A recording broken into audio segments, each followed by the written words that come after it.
بسم اللہ الرحمن الرحیم۔ امام باقر کی ولادت اور مدینہ کا ماحول۔ رات اپنی خاموشی میں ڈوبی ہوئی تھی، مدینہ کی گلیاں سکون میں تھیں، مگر فضا کے اندر ایک عجیب سی بے چینی تیر رہی تھی۔ یہ وہی مدینہ تھا جہاں کبھی رسول خدا کے قدموں کی خوشبو بسی رہتی تھی، وہی شہر جہاں اذان کی پہلی صدا بلند ہوئی، جہاں قرآن کی آیات نازل ہوئیں، جہاں انسانیت نے پہلی بار عدل، محبت، اخوت کا حقیقی مفہوم دیکھا تھا۔ لیکن اب وقت بدل چکا تھا، کربلا کا واقعہ ابھی زیادہ پرانا نہیں ہوا تھا۔ اہل بیت کے چاہنے والوں کے دل زخمی تھے، بنو امیہ کی حکومت اپنی طاقت کے نشے میں تھی، لوگ خوف کے سائے میں جیتے تھے، زبانیں خاموش تھیں مگر دلوں میں طوفان اٹھتے تھے۔ ایسے ہی نازک دور میں مدینہ کے ایک گھر سے نور کی ایک نئی کرن طلوع ہونے والی تھی۔ یہ گھر کسی عام انسان کا نہیں تھا، یہ امام زین العابدین کا گھر تھا، وہ ہستی جو کربلا کے بعد صبر کی تصویر بن کر ابھری تھی، جنہوں نے قید، ظلم اور تنہائی کے باوجود حق کا چراغ بجھنے نہیں دیا۔ اور پھر یکم رجب یا 3 صفر کے ایک بابرکت صبح سن 57 ہجری میں اس گھر میں ایک بچے کی ولادت ہوئی، ایک ایسا بچہ جس کے آنے سے علم، حکمت اور معرفت کی نئی صبح طلوع ہونے والی تھی۔ یہ تھے امام محمد باقر علیہ السلام۔ آپ کا نام محمد رکھا گیا اور باقر کا لقب بعد میں ملا۔ باقر یعنی علم کو چیر کر اس کی گہرائیوں تک پہنچنے والا۔ یہ لقب کوئی عام لقب نہیں تھا، خود رسول خدا صلی اللہ علیہ وسلم نے برسوں پہلے اس کی خبر دی تھی۔ روایتوں میں آتا ہے کہ نبی کریم نے صحابی جابر بن عبداللہ انصاری سے فرمایا تھا، اے جابر، تم میرے ایک فرزند کو پاؤ گے جس کا نام محمد بن علی ہوگا، وہ علم کو اس طرح کھولے گا جیسے زمین سے چشمہ پھوٹتا ہے، جب اسے دیکھو تو میرا سلام کہنا۔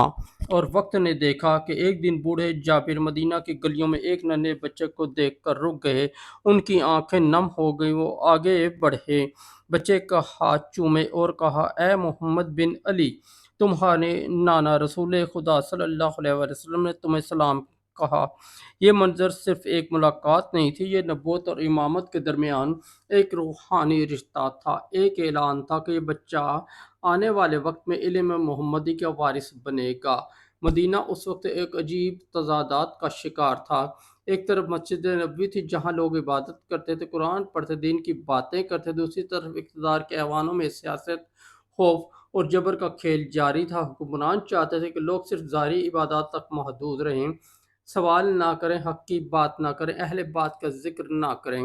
لیکن اہل بیت کا گھر ایسا چراغ تھا جہاں ظلم کی آندیاں بجھ نہیں سکتی تھیں۔ امام باقر نے بچپن ہی سے ایک خاص ماحول میں آنکھ کھولی۔ یہ ماحول عام بچوں جیسا نہیں تھا، یہاں راتوں کو عبادت ہوتی تھی، قرآن کی تلاوت ہوتی تھی، علم کی گفتگو ہوتی تھی اور سب سے بڑھ کر صبر کی تربیت دی جاتی تھی۔ آپ کی والدہ بھی عظیم شخصیت کی مالک تھیں، فاطمہ بنت حسن، وہ امام حسن مجتبیٰ کی بیٹی تھیں۔ اس طرح امام باقر کو یہ شرف حاصل ہوا کہ آپ حسنی بھی تھے اور حسینی بھی، آپ کے وجود میں دونوں نور جمع ہو گئے تھے۔ یہ ایک ایسا دور تھا جب مدینہ باہر سے پرسکون دکھائی دیتا تھا مگر اندر سے زخمی تھا۔ کربلا کی یادیں ابھی تازہ تھیں، لوگ چھپ چھپ کر امام حسین کا ذکر کرتے، آنسو بہاتے، پھر خوف زدہ ہو کر خاموش ہو جاتے۔ ننھے امام باقر نے اپنے والد امام زین العابدین کو سجدوں میں روتے دیکھا، دعا کرتے دیکھا، امت کے لیے تڑپتے دیکھا۔ یہی وہ تربیت تھی جس نے آگے چل کر امام باقر کو علم و حلم کا سمندر بنا دیا۔ وقت گزرتا گیا، مدینہ کے لوگ محسوس کرنے لگے کہ بچہ عام نہیں ہے، اس کی گفتگو میں عجیب وقار تھا، اس کی خاموشی بھی علم سے بھری ہوئی لگتی تھی۔ بڑے بڑے علماء حیران رہ جاتے تھے کہ کم عمر میں اتنی دانائی کیسے ممکن ہے۔ کہتے ہیں ایک دن کچھ لوگ مسجد میں دینی مسائل پر بحث کر رہے تھے، ہر شخص اپنی رائے دے رہا تھا مگر مسئلہ حل نہیں ہو رہا تھا۔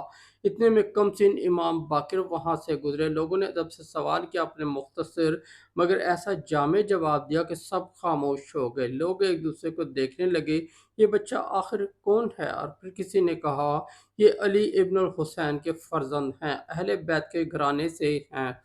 مدینہ کا ماحول بظاہر علمی تھا مگر حقیقی علم کم ہوتا جا رہا تھا۔ بہت سے لوگ دین کو صرف ظاہری رسموں تک محدود کر چکے تھے۔ حکمرانوں کے دربار میں ایسے علماء کو جگہ ملتی تھی جو اقتدار کی خوشامد کرتے تھے، سچ بولنے والے تنہا رہ جاتے تھے۔ آپ نے لوگوں کو یہ سکھانا شروع کیا کہ دین صرف عبادت کا نام نہیں، دین انسان کے کردار، انصاف، اخلاق اور شعور کا نام ہے۔ قرآن کو سمجھنا ضروری ہے، علم حاصل کرنا ضروری ہے، ظلم کے سامنے خاموش رہنا درست نہیں۔ یہی وجہ تھی کہ مدینہ کے نوجوان آہستہ آہستہ آپ کی طرف کھنچنے لگے۔